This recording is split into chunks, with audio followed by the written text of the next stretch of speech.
জনরব media, জনতার কথা বলে। নমস্কার, জনরব মিডিয়া থেকে শুক্লা গাঙ্গুলি। সব তীর্থ বারবার, গঙ্গাসাগর একবার, এই তথ্যটা ভুল প্রমাণিত করেছে পশ্চিমবঙ্গের মুখ্যমন্ত্রী মমতা বন্দ্যোপাধ্যায়।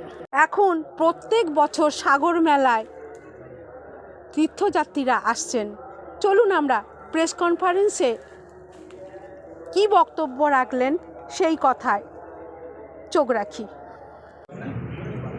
সৌমেন চট্টোপাধ্যায় রয়েছেন আমাদের এই অঞ্চলের বিধায়ক তথা মাননীয় মন্ত্রী শ্রদ্ধেয় বঙ্কিমচন্দ্র হাজরা, রয়েছেন মাননীয় মন্ত্রী পুলক রায়, মাননীয় মন্ত্রী পার্থ ভৌমিক, মাননীয় মন্ত্রী সুজিত বোস, মাননীয় মন্ত্রী ইন্দ্রনীল সেন এবং আমাদের দক্ষিণ চব্বিশ পরগনা জেলা পরিষদের সভাধিপতি নীলিমা বিশ্বাস এবং বিধায়ক যোগরঞ্জন হালদার।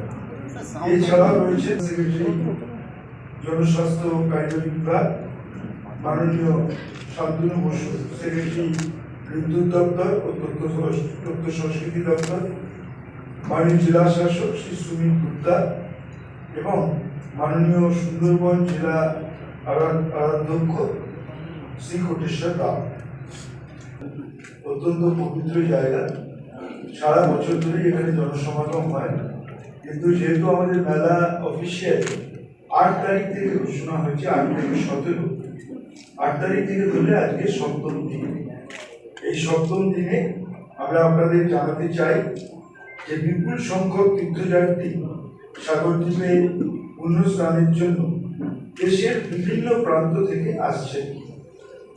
সুশৃঙ্খল ব্যবস্থাপনা তীর্থযাত্রীরা স্নান ও কপিল মুনির আশ্রমে পুজো অর্পণ করছেন এবং পুজো দিয়ে তারা নিরাপদে ফিরে যাচ্ছেন। আজ দুপুর 12টা পর্যন্ত পরিসংখ্যান অনুযায়ী গঙ্গাসাগর মেলায় প্রায় 65 লক্ষ তীর্থযাত্রী এসেছেন এবং পুণ্য স্নান করে বাড়ির উদ্দেশ্যে রওনা দিয়েছেন। পর্যন্ত পরিসংখ্যান অনুযায়ী গঙ্গাসাগর মেলায় 65 লক্ষ তীর্থযাত্রী এসেছেন। 22টি ড্রোন, 10টি স্যাটেলাইট ফোন ও 140টি ম্যান পার্কের মাধ্যমে প্রশাসনের পক্ষ থেকে মেলার বিভিন্ন স্থানের উপর প্রতিনিয়ত সতর্ক নজরদারি রাখা হয়েছে। প্রত্যেকটা জায়গায় আমাদের এখান থেকে আমরা কোথায় কি জনসমাগম, কি ব্যবস্থা এবং প্রত্যেকটা যাত্রী পরিবাহিকা রয়েছে আমাদের কাছে, বাস হোক, বাস হোক, স্টিমার হোক, নৌকো হোক, প্রত্যেকটাই আমরা ট্র্যাকিং এর মাধ্যমে সেটা করছি।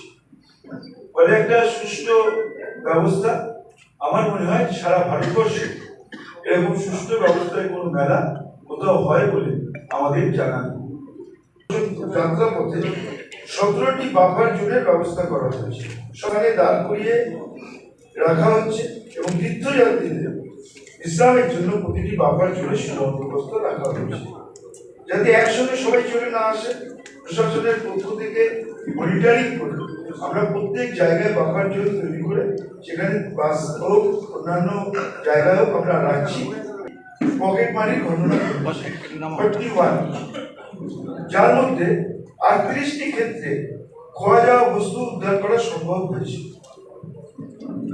41টি পকেট মানির ঘটনা ঘটেছে, আমরা সেটাকে উদ্ধার করে আমাদের প্রশাসন, পুলিশ প্রশাসন 38টি ক্ষেত্রে খোয়া যাওয়া বস্তু আমরা উদ্ধার করা সম্ভব হয়েছে। বিভিন্ন অপরাধমূলক কারণে গ্রেপ্তার করা হয়েছে। 250 জন আগত তীর্থযাত্রীর মধ্যে আত্মীয়দের সঙ্গে বিচ্ছিন্ন হয়ে পড়েছিল। এখন পর্যন্ত যে তীর্থযাত্রী এসছে, যেটা বলেছি দুপুর 12টা পর্যন্ত 65 লক্ষ, তার মধ্যে 2846 জন তাদের পরিবার বা তারা যেভাবে এসছেন, যে ব্যানারে এসছেন, সেই সংগঠন থেকে বিচ্ছিন্ন হয়ে গেছিলেন। ধন্যবাদ জানাবো পুলিশ প্রশাসন ও স্বেচ্ছাসেবী সংগঠনগুলোকে। মূলত স্বেচ্ছাসেবী সংগঠনগুলো অত্যন্ত তৎপরতার সঙ্গে কাজ করছে। যে লক্ষ লক্ষ মানুষ আসেন, তাদের স্বাস্থ্য পরিষেবার দিকে বিশেষভাবে নজর দিতে হবে। উন্নত দিনের স্বাস্থ্য পরীক্ষার সাথে প্রাথমিক চিকিৎসায় 300 শয্যার ব্যবস্থা সহ 24 ঘন্টা আইসিইউ সুবিধাযুক্ত হাসপাতাল সুচিকিৎসা বন্দোবস্ত করা হয়েছে। পৌঁছে দিতে একটি এয়ার অ্যাম্বুলেন্স এবং 4টি ওয়াটার অ্যাম্বুলেন্স, একটি এয়ার অ্যাম্বুলেন্স ব্যবস্থাপনায় ডুমুরজলা থেকে দ্বিতীয় হুগলি সেতু হয়ে হাসপাতাল পর্যন্ত 12 কিলোমিটার রাস্তা গ্রিন করিডোরে রূপান্তরিত করা হয়েছে অতি দ্রুত তাদের হাসপাতালে নিয়ে যাওয়ার জন্য সুবন্দোবস্ত করা হয়েছে। এখন পর্যন্ত নিম্নলিখিত 6 জন অসুস্থ তীর্থযাত্রীকে এয়ারলিফটিং এর মাধ্যমে জরুরি ভিত্তিতে কলকাতার এমআর বাঙ্গুর হাসপাতাল এবং একজনকে এসএসকেএম হাসপাতালে, অর্থাৎ মোট 6 জন অসুস্থ তীর্থযাত্রীকে স্থানান্তরিত করা হয়েছে। সেটা হচ্ছে মোহন নারায়ণ মেহতা, 60 বছর বয়স, রামগড়, ঝাড়খণ্ড থেকে এসেছিলেন। সিডিএ জনিত কারণে তিনি অসুস্থ হন, তাকে এয়ারলিফট করা হয়েছে। 37 বছর বয়স, বিহার থেকে এসেছিলেন, ব্রঙ্কাইটিস জনিত কারণে তাকেও এয়ারলিফট করে কলকাতা হাসপাতালে ভর্তি করা হয়েছে। সাগরে আসার পথে 2 জনের মৃত্যু হয়েছে। সাগরের আমাদের মেলা প্রাঙ্গণে নয়, সাগরে আসার পথে 2 জনের মৃত্যু হয়েছে। মোহনলাল প্রজাপত, 59 বছর বয়স, তিনি রাজস্থানে থাকেন। আর 13 তারিখ হচ্ছে চন্দ্রপাল, 51 বছর বয়স, তিনি দিল্লির অধিবাসী। এত ডাক্তার, নার্স, স্বাস্থ্যকর্মীরা রয়েছেন, তা সত্ত্বেও যদি মনে হয় যে তাকে কলকাতা পাঠাবার দরকার আছে, আমরা এয়ার অ্যাম্বুলেন্সে করে তাদের পাঠাচ্ছি। এই ব্যবস্থা সেখানে সারা পৃথিবীতে আছে বলে আমার জানা। তিনি চান যে একটা মিথ ছিল যে সব তীর্থ বারবার, গঙ্গাসাগর একবার, তিনি সেই মিথকে ভেঙে প্রমাণ করেছেন সব তীর্থ একবার, গঙ্গাসাগর বারবার। তার প্রয়াস আমাদের সরকার, আমাদের মাননীয় মুখ্যমন্ত্রী, আমাদের জেলা প্রশাসন আমরা নিচ্ছি। গঙ্গাসাগর মেলাকে পরিবেশ বান্ধব ও প্লাস্টিক যুক্ত মুক্ত গঙ্গাসাগর মেলা 2024 সফল রূপায়ণের সাথে গঙ্গাসাগর বকখালি উন্নয়ন পরিষদের পক্ষ থেকে বিভিন্ন প্রচার অভিযান কর্মসূচি গ্রহণ করা হয়েছে, যেমন পদযাত্রা, বসে আঁকো প্রতিযোগিতা, একক ব্যবহার্য প্লাস্টিক বর্জনের বার্তা নিয়ে ট্যাবলো, এছাড়াও বিনামূল্যে পরিবেশ বান্ধব সামগ্রী ও তীর্থযাত্রীদের মধ্যে প্লাস্টিকের বিনিময়ে পরিবেশ বান্ধব সামগ্রী বিনামূল্যে বিতরণ করা হয়েছে গত 11ই জানুয়ারি। ফলে আমাদের কাছে এখন সব থেকে বড় বিপদ সারা পৃথিবীতে, সেটা হচ্ছে বিশ্ব উষ্ণায়ন, এবং সেই বিশ্ব উষ্ণায়নকে সামনে রেখে আমরা অনেক বেশি সচেতন হয়েছি। মাননীয় মুখ্যমন্ত্রী বারবার বলেছেন জেলা প্রশাসনকে, আমরা যারা মন্ত্রীরা দায়িত্বে আছে তাদের, যে সবসময় পরিবেশের দিকে নজর রাখতে হবে। 1000-এরও বেশি সৈকত প্রহরী নিযুক্ত করা হয়েছে। এই আমরা এতক্ষণ বলছিলাম, কেউ কিছু ফেললে সেটা পরিষ্কার। প্রশিক্ষিত কর্মী দ্বারা 7টি অস্থায়ী কঠিন আবর্জনা নিষ্কাশন ইউনিট ও পচনশীল আবর্জনা শিলার স্থাপন করা হয়েছে। আপনারা তার মাধ্যমে কতগুলি শুনে যে যে ব্যবস্থাপনার মধ্যে দিয়ে মেলা চলছে, আমি আবারও আজকে উল্লেখ করতে চাই।